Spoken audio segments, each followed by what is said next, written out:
Olá, amigos telespectadores da TV Cultura Litoral. Começa agora uma nova edição do Opinião Litoral, que recebe hoje, nesta segunda-feira, 9 de dezembro, com muito prazer, o deputado estadual Caio França, do PSB, Partido Socialista Brasileiro. Boa tarde, deputado. Obrigado pela presença. Boa tarde, Chico. Prazer estar com vocês aqui para falar desse final de ano, fazer um balanço também, programar os próximos passos. Muito bem. Conosco também o colega jornalista Marco Santana, escritor. Marco, obrigado pela presença, boa tarde.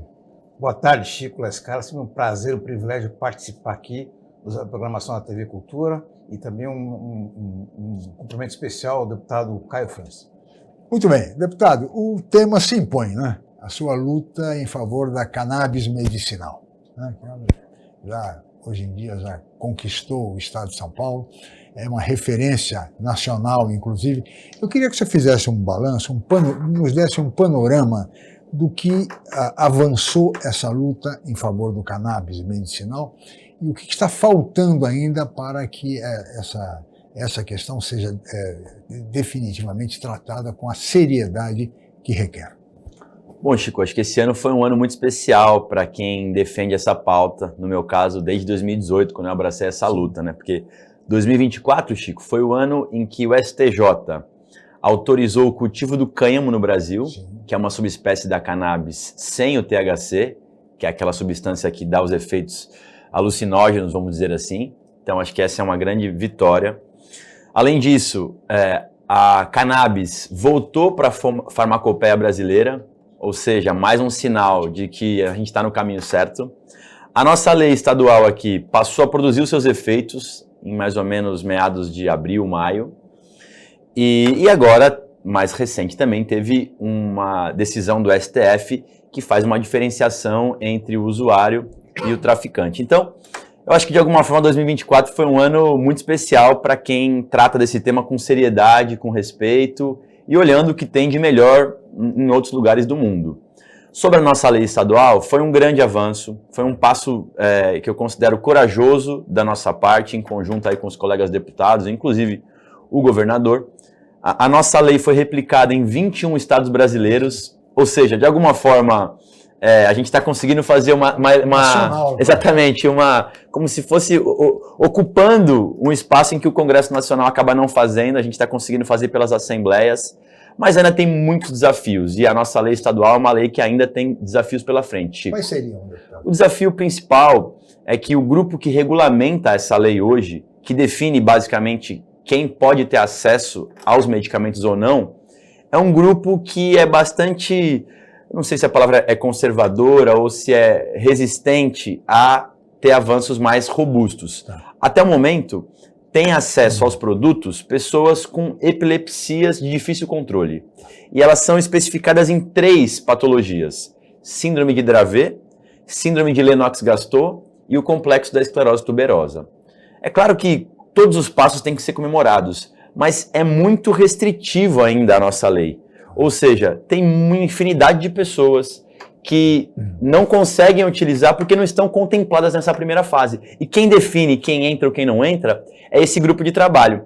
Eu estou participando desse grupo de trabalho, por vezes, na maioria das vezes, sou voto vencido, vamos dizer assim, dentro do grupo de trabalho, mas a gente está trabalhando para avançar, para que todas as epilepsias, não apenas essas, possam estar no rol de beneficiados, e aí também os autistas e pessoas com dor crônica. Eu acho que quando a gente conseguir atingir essas 3 condições, a nossa lei vai ter uma amplitude de atendimento muito grande. Sem dúvida. Marco Santana, gostaria de ouvi-lo, Marco, por favor. Exatamente. A gente tem que parabenizar o mandato do Caio França, porque conseguiu catalisar um anseio, uma necessidade de milhares de famílias que têm problemas crônicos, doenças severas acometendo os seus familiares, e faltava informação, jogar uma luz sobre essa questão para que se rompesse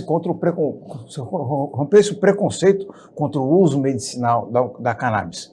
Ainda assim, existe muito ainda a ser trilhado, os avanços ainda precisam ser muito grandes, a discussão tem que ser feita de um modo sereno, com tranquilidade, à luz da ciência, né? A gente tem que deixar de lado o falso moralismo, o preconceito, porque o que está em jogo aí é a vida de milhares de pessoas, porque essas doenças não acometem apenas o indivíduo, acabam envolvendo todos os seus familiares, seu grupo de amigos, né? Então a complexidade dessa questão é muito grande. E além disso, o Caio também tocou numa questão muito importante, que é com relação à descriminalização do uso da maconha, né? O Supremo tomou uma decisão importante, até se aproveitando de um vácuo legislativo existente, né? Porque essa matéria, na prática, ela deveria ter sido discutida no Congresso Nacional, e não foi feito, né? Então, muito se questiona aí a Suprema Corte por ter estabelecido o limite de 40 gramas de drogas para ser considerado crime ou não, mas a gente sabe muito bem de que hoje no Brasil muitas pessoas acabam indo para a cadeia por conta dessa situação. Eu até levantei uns dados aqui interessantes. 24% das pessoas presas no Brasil são por conta de tráfico de drogas. E aí você vai perceber que, caso a caso, a maior parte deles são traficantes com pouca quantidade de drogas apreendida, e fica muito ali nas mãos da autoridade de plantão, que acaba falando que é tráfico ou não é tráfico. Muitas vezes é um usuário que está com uma quantidade de drogas ou está vendendo a droga para financiar o próprio vício. Então é fundamental que a gente tenha um debate mais sério com relação a isso daí, porque muitas vezes esse pequeno tráfico de drogas acaba fomentando, acaba financiando outros crimes de maior gravidade. Sem dúvida nenhuma. Caio. Não, sobre isso ainda, complementando, e o que me chama mais atenção e que eu considero mais grave nesse hiato, é que você tem tratamentos diferentes para pessoas com a mesma quantidade da substância. Ou seja, se você está numa área nobre da capital hoje, e você é pego com essa quantidade que o Santana trouxe, por vezes você tem ali um advogado para te acompanhar já no distrito policial, e você em alguns minutos vai ser solto.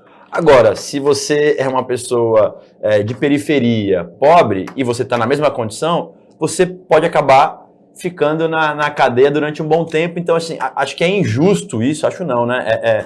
Claramente fica injusto um tratamento diferente para uma mesma condição.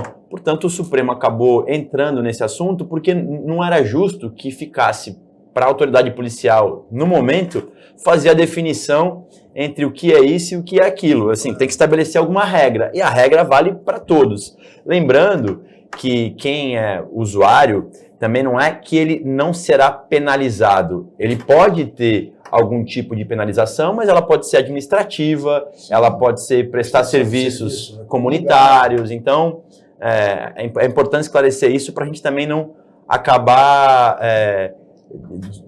mudando um pouco, interpretando diferente o que foi decidido no Supremo Tribunal Federal. Agora, é importante esclarecer que o Congresso acaba, por vezes, não ocupando esse espaço, não se permite o debate. Tem projetos de leis no Congresso, Chico, que tratam do tema medicinal, inclusive, próximo ou semelhante ao nosso, que desde 2016 está lá e fica engavetado, passa por uma comissão e depois trava na outra, aí uma bancada entra com um recurso para a presidência e o presidente tem uma força muito grande nos legislativos e ele acaba engavetando um projeto e aí fica por isso mesmo. Então, é triste que a gente tenha um cenário em que assim, quem tem dinheiro e está comprando medicamento pode se tratar para ansiedade, para insônia, para dor crônica, para Alzheimer, para Parkinson, porque tem estudos e tem evidências muito claras que a cannabis pode auxiliar nesses tratamentos. Só que para quem não tem condição, ainda não pode. Você falou, deputado, na sua intervenção anterior, com relação ao grupo de trabalho. Que dificuldades esse grupo de trabalho está oferecendo para o avanço da matéria? Chico, o grupo de trabalho é formado por 32 entidades. E, na sua grande maioria, óbvio, as especialidades, as sociedades especializadas da medicina estão presentes. Então, sociedade especializada da dor, da oncologia, da psiquiatria, da pediatria e assim por diante estão lá. Basicamente médicos? Basicamente médicos. Um ou outro, a gente tem também Tribunal de Justiça, Ministério Público. Com muito esforço, eu consegui a inclusão da Assembleia, eu que represento a Assembleia, e consegui a inclusão de duas entidades associativas de pacientes, inclusive uma delas, a Neide, que é a mãe do Vitor, que foi a mãe que me trouxe esse tema lá atrás, em 2018, que fundou uma associação já tem alguns anos também. Mas eles tratam muito da medicina baseada em evidências, e eu não sou contra, eu entendo que a medicina tem que ser tratada dessa forma. Acontece que a gente discute muito sobre qual é a qualidade dos estudos que são apresentados para essas condições. E, infelizmente, boa parte do grupo que lá está não tem experiência com esse tratamento. Portanto, eles desconhecem um pouco. E criam dificuldade. Muito. Então, é difícil de você falar isso, porque é claro que eu sou muito respeitoso com todos os médicos. Na minha família tenho, meu avô era pediatra, meu tio pediatra, primos que são da área da medicina, mas é difícil você conseguir passar para alguém que não teve ali a oportunidade e experiência de lidar com aquele tratamento, você falar que aquilo serve para isso ou não serve para aquilo. Então, a gente tem uma dificuldade ainda muito grande em relação a isso, mas a gente tem trabalhando muito para avançar. Tem que avançar. Muito bem. Isso. Deputado, peço sua licença. Marco, vamos para um rápido intervalo, voltaremos em seguida.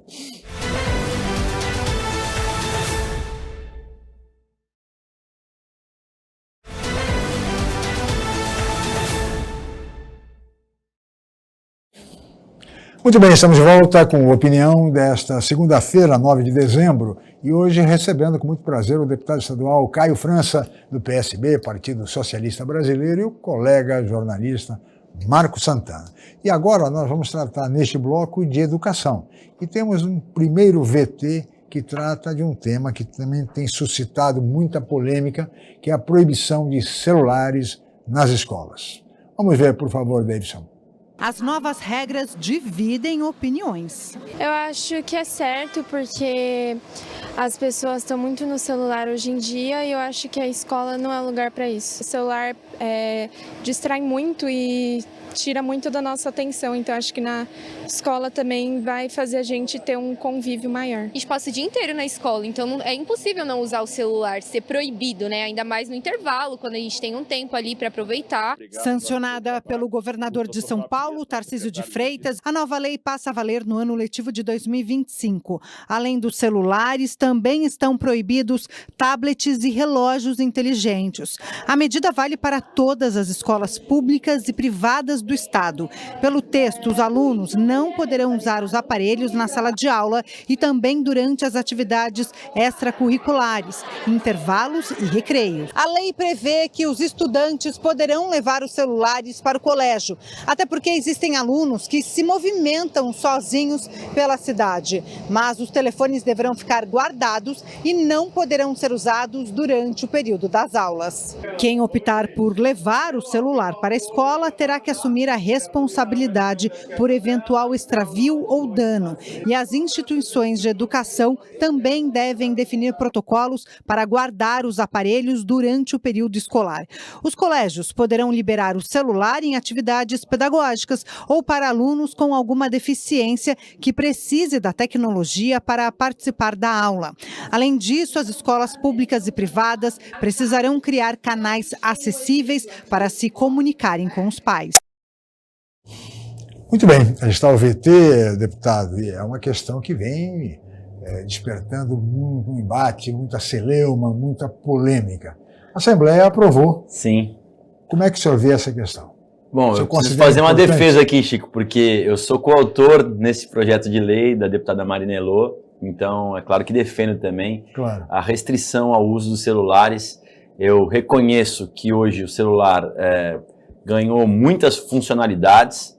Agora, no momento de aprendizado, a gente tem estudos que comprovam o quanto ele prejudica a atenção, o quanto ele toma a atenção do aluno e perde ali a capacidade de cognição, de interpretação. Então, eu sei que para alguns alunos, eu vi ali uma adolescente reclamando, vai parecer, mas sem dúvida, em um futuro breve, ela vai agradecer bastante a gente poder garantir que ela tenha um período de deixar o celular um pouco de lado para que ela possa se concentrar na capacidade de interpretação, de análise, de respeito ao profissional também que está ali, o professor.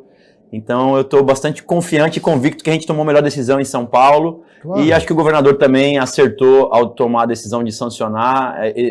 Essa decisão não foi tomada somente da nossa cabeça do nada, foram várias entidades que representam não só os profissionais da educação, os professores, mas também próprios alunos, pessoas que, enfim, entendem aí da educação, mostrando que o celular atrapalha muito no aprendizado. Sem dúvida é uma medida correta, viu, deputado? Foi uma medida correta e qualquer desajuste, qualquer probleminha assim menor pode ser perfeitamente resolvido pela própria escola. Sem dúvida, do ponto de vista do aprendizado, uma medida corretíssima, acertada. Marcos Santana. Na verdade, Chico, se a gente parar para pensar, é uma decisão que já vem até, de certo modo, atrasada, porque Sim. um problema não é de agora, né? E o celular, ele é uma ferramenta poderosíssima. A gente faz infinitas operações, infinitas atividades, inclusive falar ao telefone, né? E a gente sabe muito bem de que os jovens, eles estão muito expostos a esse uso exagerado das telas, né? E isso aí acaba, como o Caio observou muito bem, acaba provocando uma série de problemas cognitivos, Claro. O gatilho para ansiedade, estresse, depressão, uma série de problemas. Agora, mais do que apenas proibir o uso nas escolas, é preciso fazer um trabalho de orientação dos jovens, conscientizando dos riscos desse uso exagerado das telas e também com os pais, porque muitas vezes existe a pressão dos pais responsáveis para que as crianças, os jovens, eles fiquem permanentemente com o celular no ambiente escolar, a pretexto de uma comunicação urgente ali, saber se o filho está bem, se não está, né? Mas acho que a questão é outra, é justamente você orientar para ter um uso racional das telas. Então é fundamental também fazer esse trabalho de conscientização dos pais.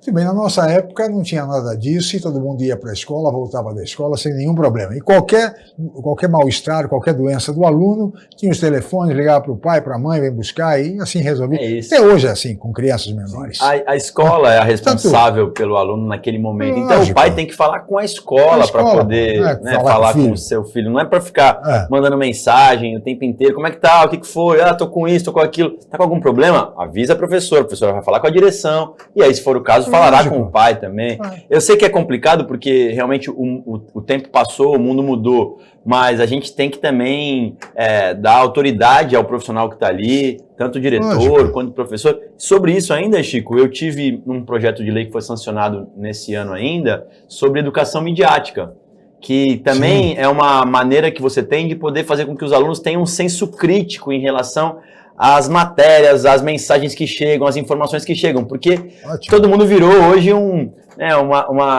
transmissor de mensagens com potencial de causar danos, inclusive a pessoas. Então a gente fez o primeiro ano de lei já produzindo seus efeitos, foi esse ano também, a gente fez um debate importante com as escolas aqui da região, e no próximo ano vamos ampliar para toda a rede. Então a gente está bem feliz também, porque a educação midiática virou lei em São Paulo, e para toda a rede pública de ensino fundamental e médio. Olha, nós temos agora, recentemente, a medida adotada pela Austrália. Né?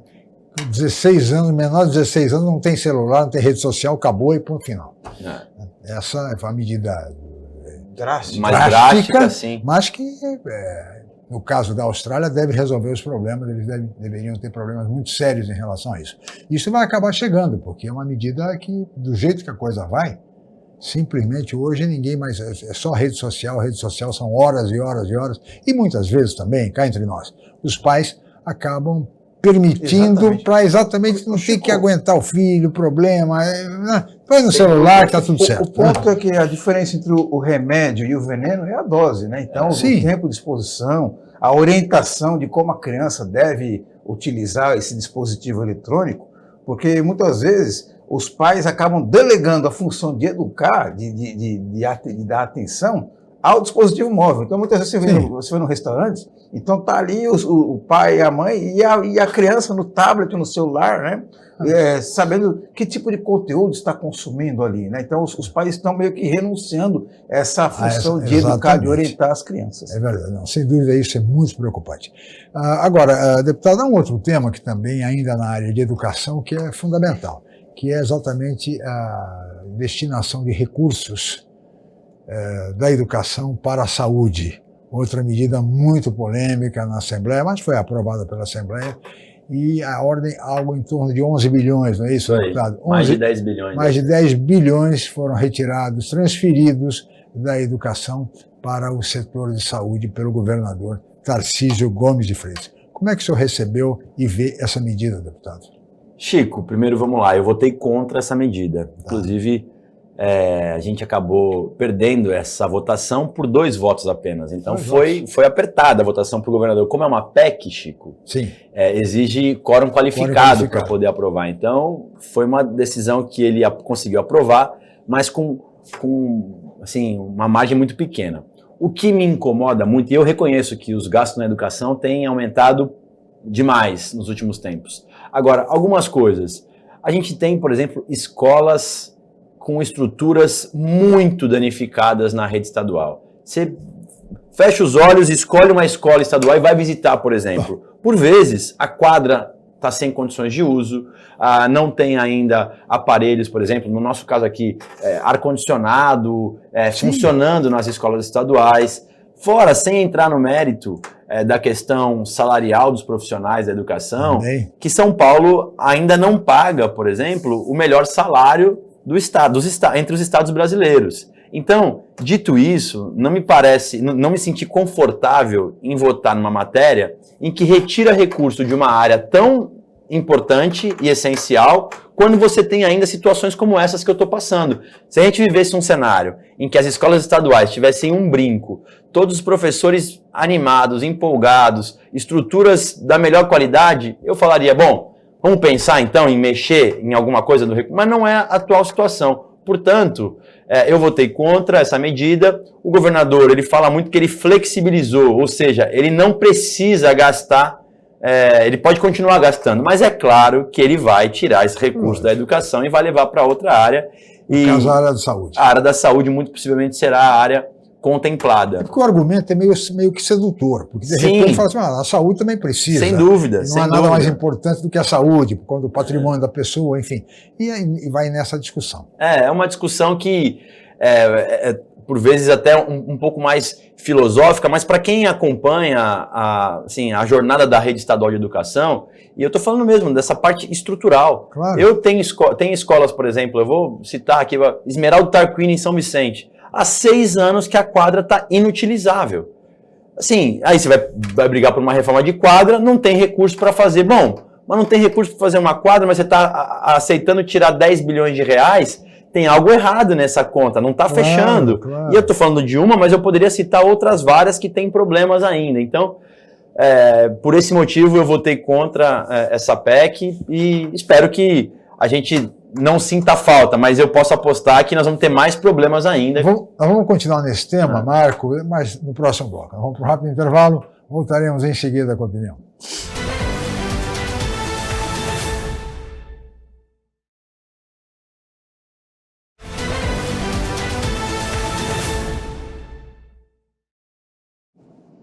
Muito bem, estamos de volta com a opinião desta segunda-feira, 9 de dezembro, e hoje recebendo com muito prazer o deputado estadual Caio França, do PSB, e o colega jornalista Marco Santana. Marco, gostaria de ouvi-lo nessa questão da dinheiro da saúde recebendo dinheiro da educação. Chico, Caio, que nos acompanha aqui na TV Cultura, é mais um exemplo daquela questão do cobertor curto, né? Você sempre vai puxar de um lado para o outro, mas o cobertor permanece curto. E eu acho que uma coisa que é importante a gente ressaltar nesse debate é que dinheiro para educação não é gasto, é investimento. Então, qualquer centavo que você retire da educação é um investimento que você pode deixar de fazer na qualificação de profissionais, na manutenção de reforma de escolas, de unidades, né?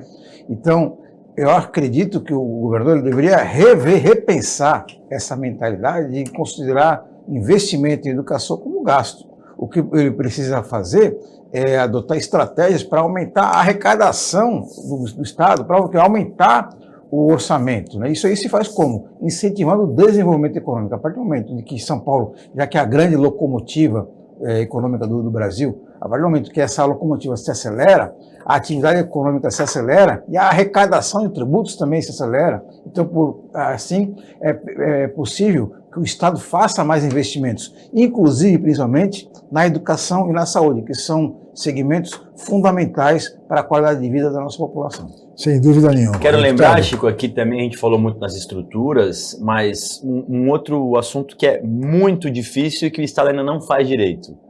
A inclusão de pessoas com deficiência, de alunos com deficiência. Alunos que são autistas, por exemplo, o Estado não proporciona ainda da maneira ideal um acompanhante pedagógico para que possa acompanhá-lo. Então, é só mais um tema que está ligado à educação e que você está tirando dinheiro de uma área que ainda tem carências. Carência, sem dúvida. Então, por esse motivo, eu, assim como o Santana, também entendo que tudo que é investido em educação, ele tem que ser tratado como investimento e não como gasto. A gente, São Paulo era o único estado da federação que tinha essa determinação constitucional e, na verdade, São Paulo era um avanço do que tinha, agora a gente acabou voltando para os 25%.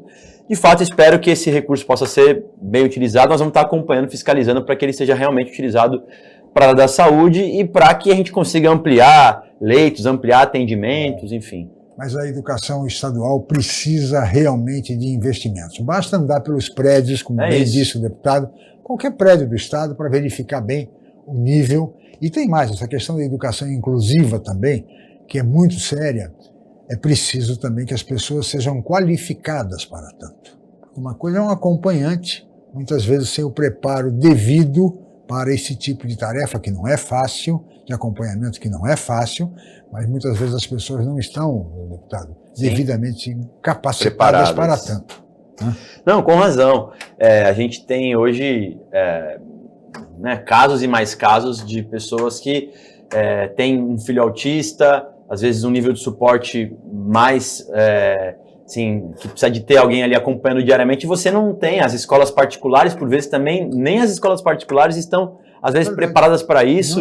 Então, as escolas do Estado acabam sendo, às vezes, uma última alternativa para essa mãe, e aí você vai lá também e não tem um acompanhante preparado, especializado. Eu tenho uma colega deputada na Assembleia, que é a Andrea Werner, que, inclusive, além de ter o filho autista, também é autista. Ela teve o diagnóstico já com um pouco mais de idade, mas ela estava com dificuldade, porque ela tem um acompanhante dela, mas ela quer que o filho dela estude na escola pública.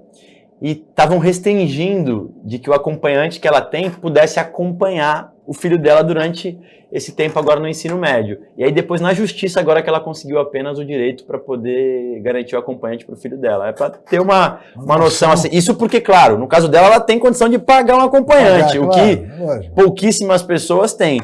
Mas acho que é mais um motivo da gente poder tratar do tema da educação com muito cuidado. Aliás, ela é uma excelente deputada, eu tive a oportunidade de entrevistá-la uma vez. A Andrea Werner é uma batalhadora nessa questão. Marcos Santana. É fundamental a gente garantir políticas públicas que preservem os direitos das pessoas com deficiência, pessoas com esse tipo de necessidade. E política pública é aquilo que permanece, não é uma ação daquele governo específico, é uma ação permanente que beneficia a totalidade da população. Muito bem. Quando é que nós teremos, hein, deputado, uma política de Estado e não mais uma política de governo na área da educação?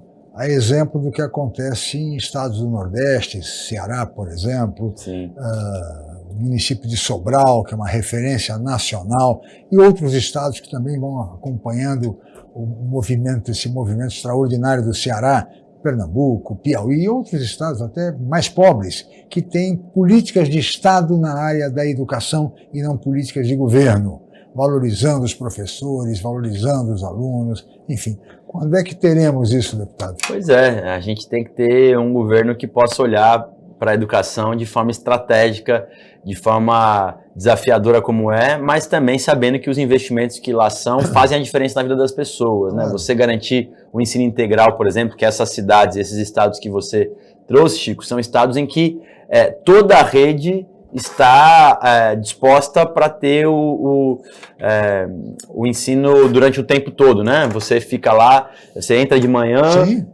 tem as refeições e só sai no final da tarde caso você consiga conciliar esse ensino integral. A gente ainda está gatinhando nisso. Começou um processo de ensino integral aqui no estado, mas ele ainda não é totalitário. Existem escolas que são, escolas que não são, alunos que têm essa possibilidade, alunos que não conseguem. Então, Sobral, Pernambuco, eu tive recentemente no Recife com o prefeito João também, que fez um investimento maciço na educação integral e é uma grande referência. O que, pra gente, a gente fica feliz em ver outros estados, mas a gente olha pro nosso, o estado mais rico da federação, com um orçamento gigantesco, vai chegar esse ano, vamos votar o orçamento do governador, deve por volta de 450 bilhões de reais, e você não conseguir proporcionar isso para os alunos, algo está errado, né? É verdade. Não, sem dúvida nenhuma, no Ceará, particularmente, o resultado do IDEB comprova isso claramente. Quando comparado com São Paulo, que tem um desempenho pífio no Exame Nacional de Desempenho, no IDEB, em relação a estados bem mais pobres e com mais dificuldades, Marco. Exatamente. E o segredo desses estados que têm números significativos na educação, primeiro, é a qualificação dos profissionais de educação e também a motivação dos alunos, fazer com que aquele ensino ele faça sentido para a realidade do aluno, né? Porque deixar de que ir à escola, aprender, ter aula, seja uma obrigação, uma atividade modorrenta. Então, eu acho que o grande sucesso desses estados, principalmente o Ceará, se deve a essa dualidade, a qualificação profissional, a motivação do profissional, inclusive passa pela remuneração, que é muito importante também, que é um incentivo fundamental, as estruturas, as condições físicas das unidades escolares, mas basicamente também você dá essa motivação aos alunos. Reconhecimento, valorização dos profissionais, né? E uma política de Estado. Há 20 anos, pelo menos, no estado do Ceará, é a mesma política educacional. Não muda conforme o sabor dos ventos, deputado. Independente do governador que tivesse sido eleito, né? Já, acho que lá, inclusive, teve algumas mudanças e mesmo assim, tanto que hoje o ministro da Educação era governador do Ceará e foi uma grande referência. De fato, assim, a gente precisa ter um governo que possa olhar para a educação de forma estratégica. Acho que tivemos avanços importantes, mas se você comparar orçamento / resultado, realmente São Paulo deixa muito a desejar ainda. Mas vamos lá, a nossa tarefa é poder, na Assembleia, brigar para que a gente possa garantir a liberdade das universidades, a administração das universidades também, que é outro tema que já chegou a ter sido colocado em pauta, a independência financeira e administrativa das universidades públicas. Depois de muita pressão popular, o governador, à época, ele recuou nessa pretensão dele de poder ficar com os recursos das universidades. Agora o governador Tarcísio conseguiu ter essa flexibilidade no orçamento, o que vai acabar, penso eu, na ponta, assim, esgoelando ainda mais essa área tão importante e estratégica para o nosso estado. Sim, 450 bilhões é um baita de um orçamento, hein? Pois assim, por isso que também, todas as vezes, todos os governadores, eles se animam para eventuais disputas nacionais, porque São Paulo é um estado em que tem a condição de poder repercutir muito em todo o Brasil. E acho que o governador Tarcísio tem acertado em algumas áreas, mas eu penso que na área da educação é a área em que o governador tem mais dificuldade no diálogo com os professores, com os alunos também, as próprias, as dirigentes, claro, ainda que sejam ali, vamos dizer, uma função quase que comissionada, mas elas sabem que existe um hiato de relacionamento. Ele trouxe o secretário Feder, que tem um perfil muito do mercado, o que, por um lado, pode parecer bom e tal, mas por outro, assim, aulas organizadas por ChatGPT, por exemplo, né? Foi isso que a gente teve recentemente anunciado. Então, é claro que isso não pode ser levado a sério. Não pode ser levado a sério, sem dúvida. Mas não é só na educação também. Na área de segurança também o governador tem problemas. E nós vamos tratar da questão da violência no estado de São Paulo no próximo bloco, deputado. Peço licença, Marco, voltaremos em seguida.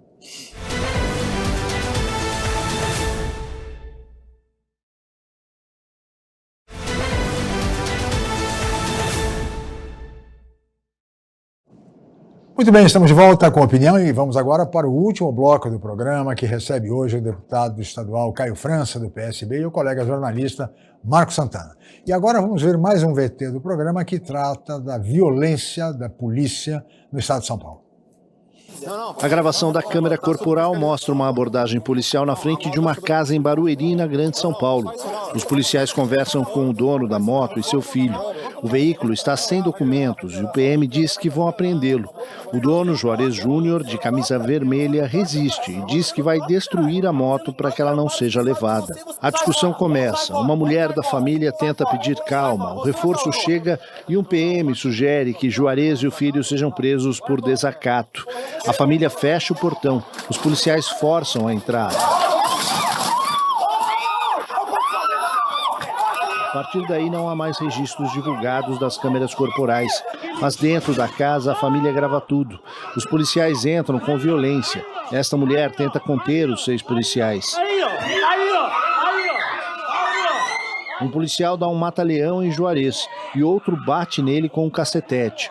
Outras pessoas pedem que os policiais parem com a agressão. Uma delas é Dona Lenilda, a mãe de Juarez. Policiais tentam contê-la. A imagem não mostra o momento em que o policial bate com um cacetete na cabeça dela, mas mesmo depois disso ela é agredida com empurrões e chutes.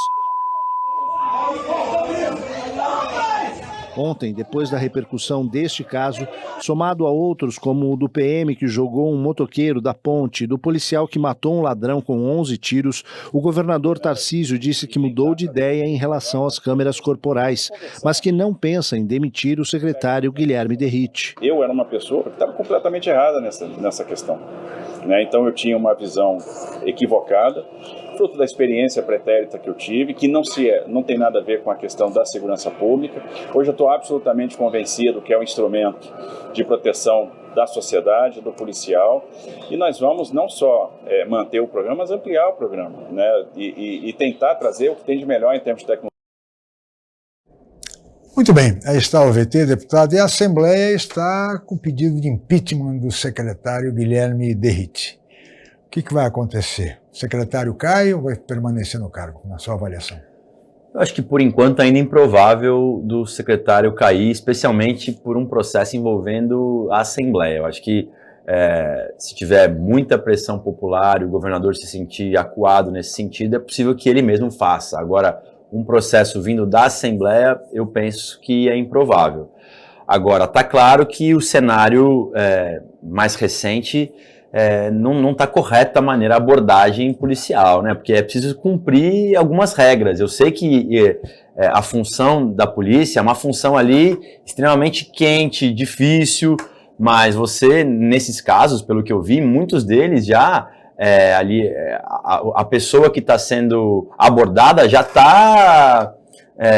como fala, já se entregou, não tem mais nada o que fazer, já está dominada. Então, jogar da ponte é uma coisa que realmente parece uma coisa de brincadeira, de bang-bang mesmo, cada um faz o que bem entender, não pode ser assim, e acho que isso acaba também fazendo com que a polícia, que em São Paulo sempre teve uma polícia, pelo menos ao nosso ver, era uma das polícias que tinha boa postura, preparada e tal, acaba machucando muito a imagem da Polícia Militar de São Paulo, a ponto do governador ter que se explicar, a ponto do secretário ter que justificar também. Então, eu não creio que pela Assembleia vai ter um impeachment, mas creio que criou uma instabilidade para o governador bastante grande, estava vivendo, vamos dizer, águas calmas em muitos assuntos, hoje ele está num momento de mais fragilidade sobre essa área. A questão da segurança, né, Marcos, já começou com a Operação Escudo, com a Operação Verão, aqui na nossa região,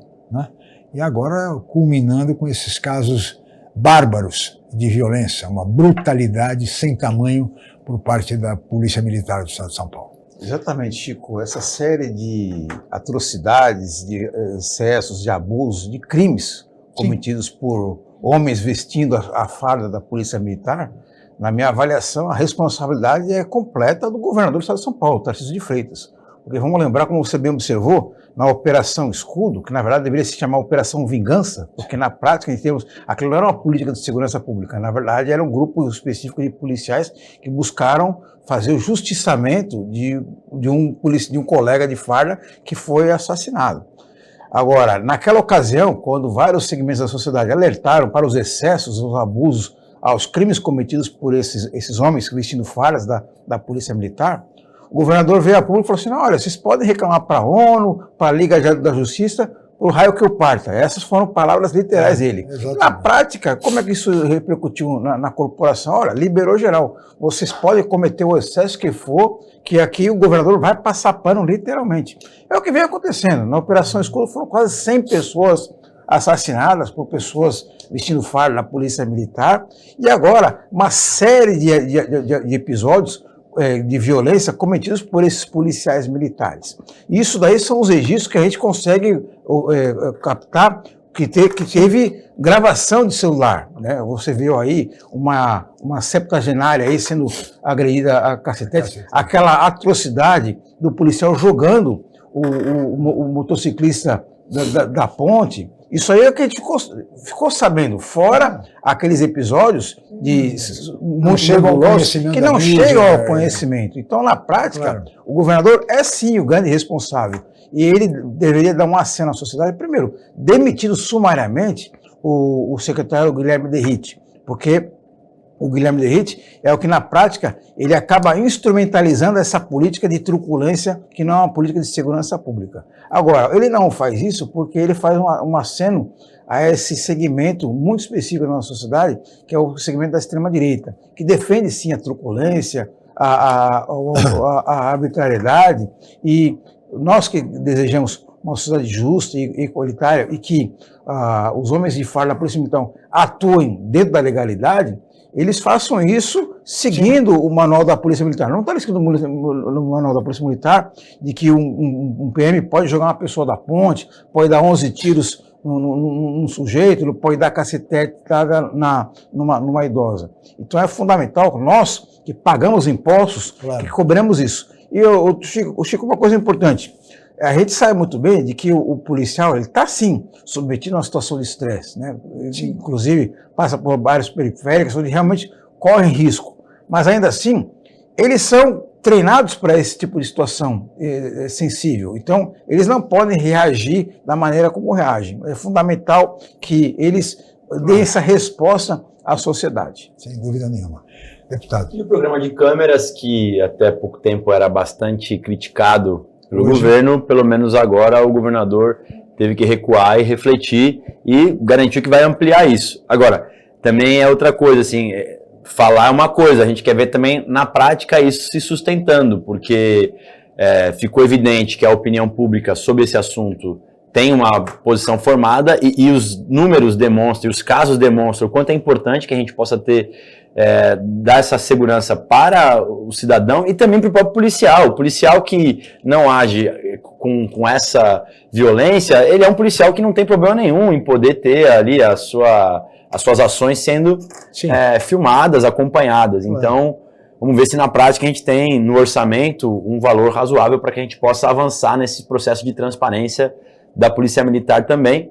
E, enfim, acho que é isso, um momento delicado aí para a segurança pública aqui em São Paulo. Estamos nos aproximando, deputado, da temporada de verão e, mais uma vez, a região receberá a chamada Operação Verão.